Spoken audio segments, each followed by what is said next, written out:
Hello everybody, Mr. Akins here and welcome to What's on the Comic Rack. In this video I'm going to show you 10 comics I was able to get out of the dollar bins at my local LCS. Now I love going through the dollar bins at my local LCS or any comic shop. I always feel like a kid again when I can take a little bit of money and get a whole stack of comics. Now sometimes these comics I'm buying are for reading material. I'm wanting to read the story. I pretty much read all of them, but sometimes it's just a cover buy. Sometimes I'm looking at the cover and I'm going, hey, this is a really cool cover. I've got to have it. And sometimes I buy things that I already have because I can't help myself. I want another copy of a George Perez cover or a John Byrne cover. So in this video, I want to show you 10 comics I got out of my local LCS's dollar bins. So let's get to looking at those comics. We're going to start this off with some good girl art. Aquaman Volume 5, number 18, features the character called Dolphin. Now I remember seeing this character during DC's Crisis on Infinite Earths. I know very little about the character. I did like the cover enough to pay $1 for it though. So Dolphin's first appearance was in Showcase Presents number 79. And there are only 431 universal copies on the CGC census. And there's only one 9.8, and that 9.8 sold for $14,400 in 2021. Let's go and look at some more good girl art. Sheena, Queen of the Jungle, number 0 from Dynamite. Now Sheena's first appearance was in a British magazine called Wags, number 46 in 1938, and she was the first female comic book character with her own title, which even preceded Wonder Woman. Next, we've got the Mighty Avengers, number 17. Now, I loved the mini homage covers put out during Marvel's Secret Invasion event. The covers would always feature scrolls, and this cover homages Tales of Suspense, number 27.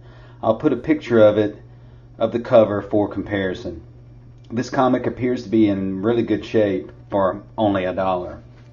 Next, we've got JSA number 79. Cover art by one of my favorite artists, Alex Ross. I was able to acquire a lot of this run from the 17 long box collection I bought. All Alex Ross covers, all black. But I think I was actually missing number 79, so I picked it up for only $1. Next, I go to another one of my favorite artists, John Byrne. X-Men, The Hidden Years, number 8, cover by John Byrne.